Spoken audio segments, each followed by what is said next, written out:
సార్వత్రిక ఎన్నికల నేపథ్యంలో నాగార్జున, మహేష్ బాబు, రవితేజ టీడీపీ కూటమికి మద్దతు తెలుపుతున్నారు అనేటువంటి ప్రచారం సోషల్ మీడియా వేదికగా ఊపందుకున్నటువంటి నేపథ్యంలో కొంతమంది అది అసత్య వార్త అని, మరికొంతమంది లేదు లేదు జగన్మోహన్ రెడ్డి పాలన వల్ల ఇబ్బంది పడినటువంటి వారు నిజంగానే టీడీపీ కూటమికి మద్దతు తెలుపుతున్నారు అంటూ మరికొంతమంది భిన్న స్వరాలు వినపడుతున్నటువంటి నేపథ్యంలో ఈ అంశానికి సంబంధించి మనతో మాట్లాడేందుకు ప్రముఖ సీనియర్ జర్నలిస్ట్ దుర్గా కుమార్ గారు మనతో ఉన్నారు. సార్తో మాట్లాడదాం.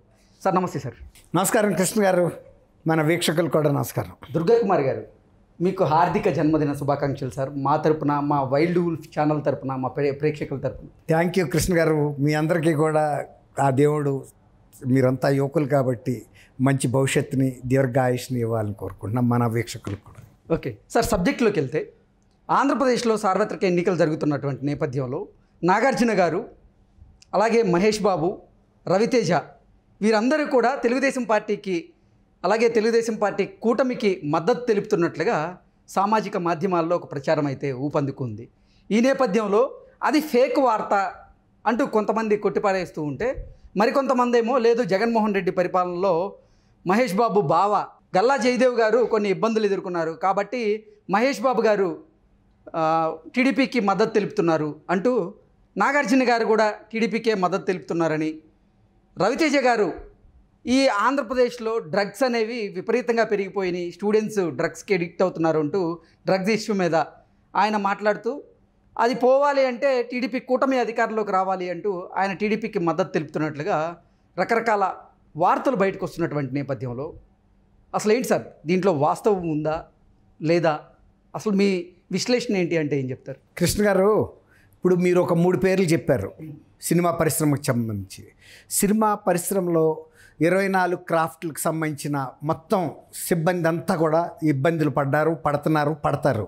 జగన్మోహన్ రెడ్డి గారి మూలన ఒక వర్గం కాదండి, వ్యాపారులు, ఉద్యోగులు, తర్వాత యువకులు, మహిళలు, కార్మికులు ఎవరు ఇబ్బంది పట్టలేదండి. చేతి వృత్తుల వాళ్ళు, అన్ని రకాల వాళ్ళు ఇబ్బందులు పట్టడం వల్లనే ఇవాళ ఏ సర్వే చేసినా, ఆఖరికి ఆర్టీవీ సర్వే రవిప్రకాష్ గారు చేసినా స్పష్టమైన మెజార్టీ తెలుగుదేశం ఏకపక్షంగా కూడా గెలవగలుగుతుంది, ఆ కూటమి గెలుస్తుందనే సర్వే రిపోర్ట్స్ వచ్చినాయి అంటేనే అర్థం చేసుకోవచ్చు.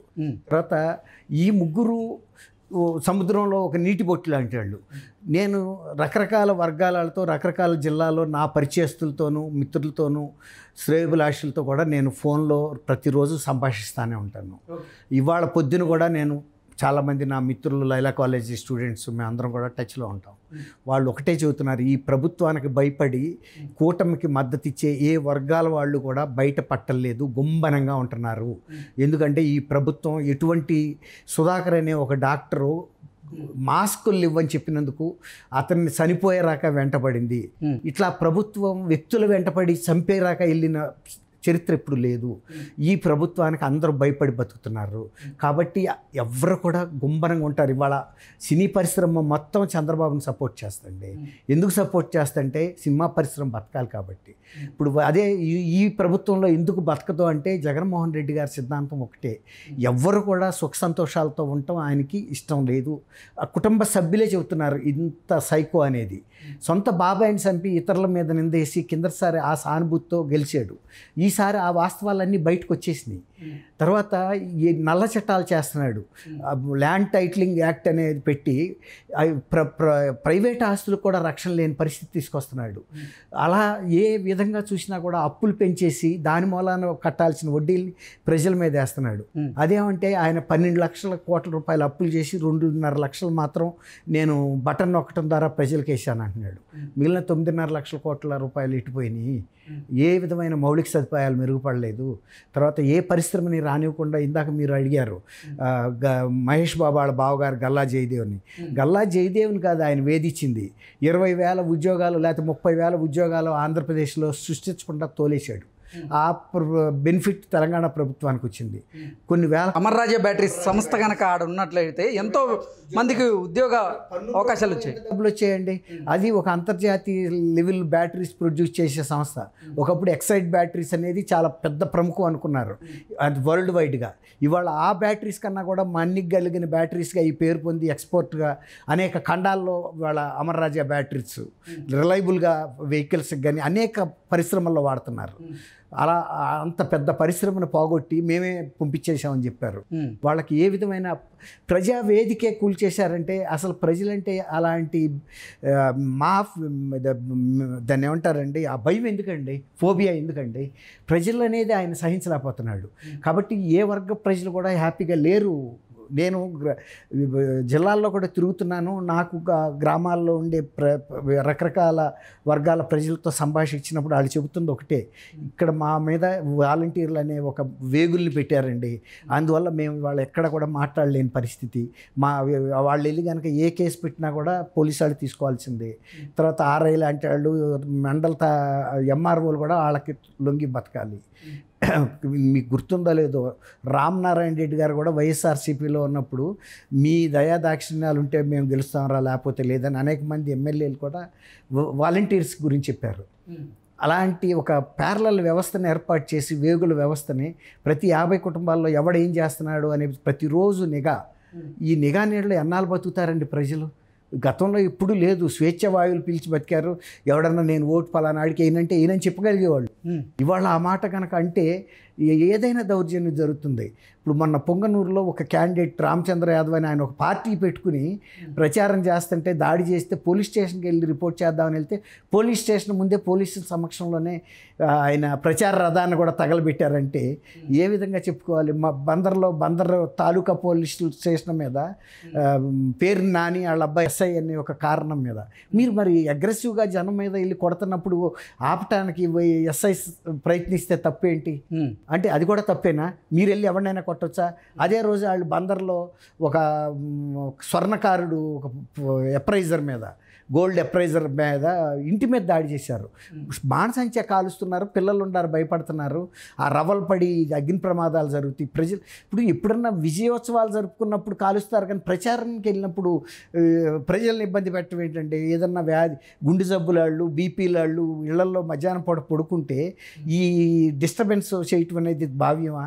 అదే ఒక మహిళ వచ్చి అడిగింది, అయితే ఆమె మంగళసూత్రం తెంచి ఆమె మీద దాడి చేయటం. ఇప్పుడు ఎమ్మెల్యే కాకముందే ఇట్లాంటి పనులు చేస్తే మనకు ప్రభుత్వం ఉంది, మీరు వైఎస్ఆర్సీపీ ప్రభుత్వం లేదని కాదు, కానీ ఇంకా బాధ్యతగా మీరు ఉండాలి.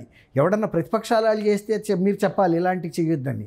అధికార పక్షంలో ఉండి రేపు ఎమ్మెల్యే కాబోతున్న వ్యక్తి నువ్వు సీటు అధికార పక్షం తరపున ఉన్నప్పుడు ప్రజలతో సమన్వయంతో వెళ్ళాలి. కానీ అప్పటికే నేను ఒక ఎమ్మెల్యే డిక్లేర్ అయిపోయిన ఒక నియంతలాగా అని చీఫ్ మినిస్టర్ లాగా ప్రవర్తిస్తే అలా ఇవన్నీ కూడా కొన్ని బ్యాడ్ రిఫ్లెక్షన్స్ అండి గవర్నమెంట్ మీద. ఆ ఒక్కటని కాదు, ఎక్కడైనా కూడా ఇవాళ ప్రజలతో ప్రభుత్వంతో బాధపడని వర్గం అనేది ఏదైనా ఉందా? కాకపోతే బయటికి చెప్పరు, సైలెంట్ అంతే, గప్చుప్ సంబార్ బుడ్డి. ఇప్పుడు మొన్న జడ్జి రామకృష్ణ ఇంటి మీద ఆయన పెద్దిరెడ్డి రామచంద్రారెడ్డి అనుచరులు వెళ్ళి దాడులు చేయటం, ఎన్నో దాడి అండి ఆయన ఇంటి మీద. ఆయన్ని సస్పెండ్ చేశారు, దళిత జడ్జి. తర్వాత ఈ పెత్తనదారుల రాయలసీమలో ఆ నియోజకవర్గాల్లో కూడా ఉత్తరాంధ్ర ప్రజలు ఎంటర్ కూడా కాకూడదు అంటే చెప్పటం ఏంటి? అంటే అంత అహంభావమా? అంటే ఇది మేము పెత్తందారులవి మా నియోజకవర్గాల్లోకి ఇతరులు రాకూడదని కనీసం ఖండించలా. ఉత్తరాంధ్ర వాళ్ళ మీద దాడి జరిగింది పొంగనూరు నియోజకవర్గంలో. ఇవన్నీ శాంపుల్సే. ఇవన్నీ మొత్తంగా మనం ఇవాళ డీటెయిల్ చేయాలంటే గంటలు పడుతుంది. అక్కర్లా, ప్రజలు ఒక నిర్ణయానికి వచ్చేసారు. సో నిజంగా నాగార్జున గారు, మహేష్ బాబు గారు, అలాగే రవితేజ గారు కూడా టీడీపీ కూటమికి మద్దతు తెలుపుతూ ఆయన పోస్టులు పెట్టి ఉండొచ్చు అంటారా? అసలు సినిమా పరిశ్రమ కాదండి, ఏ పరిశ్రమ, ఏ చేతి వృత్తులాళ్ళు, ఏ వర్గం ప్రజలు వాళ్ళ తెలుగుదేశాన్ని సపోర్ట్ చేయట్లేదో చెప్పండి. ఎందుకు సపోర్ట్ చేస్తున్నారు? తెలుగుదేశం గొప్పతనం కాదు, వీళ్ళ వేధింపులు తట్టుకోలేక, కక్ష సాధింపు తట్టుకోలేక, తర్వాత వీళ్ళు చేస్తున్న అకృత్యాలు తట్టుకోలేక, దౌర్జన్యాలు తట్టుకోలేక. అంతే తప్ప ఆ ప్రభుత్వం మీద అటువంటి వ్యతిరేకత వచ్చేసింది, దాన్ని ఎవరేం చేయలేరు. ఎన్ని సర్వేలు చేస్తున్నా అదే ఫలితం చూపిస్తుందంటే మనకు అర్థమవుతుంది కదా. మనం కూడా ప్రజల్లో తిరుగుతున్నాం కదా కృష్ణ గారు. క్షేత్రస్థాయిలో ప్రజల అభిప్రాయం ఏంటనేది మనకు స్పష్టంగా తెలుస్తుంది కాబట్టి అదే రిఫ్లెక్ట్ అవుతుంది, అది వాస్తవం. ఎప్పుడైనా సరే ఇప్పుడు సొంత కుటుంబ సభ్యులు కూడా వాళ్ళు కోరుతుంది ఒకటే, న్యాయం చేయండి. ఇది వివేకానంద రెడ్డి గారు. తర్వాత ఇటువంటి హత్యలు ఎక్కడా జరగకుండా మీరు మనందరం కలిసి ఎదుర్కొందాం వాళ్ళు చెబుతుంది. ఇటువంటి హంతకులు పరిపాలకులు పరికరారు అంతే. ఆ వాస్తవం ప్రజలకు అర్థం. Okay okay sir. కృష్ణ గారు మన వీక్షకులు కూడా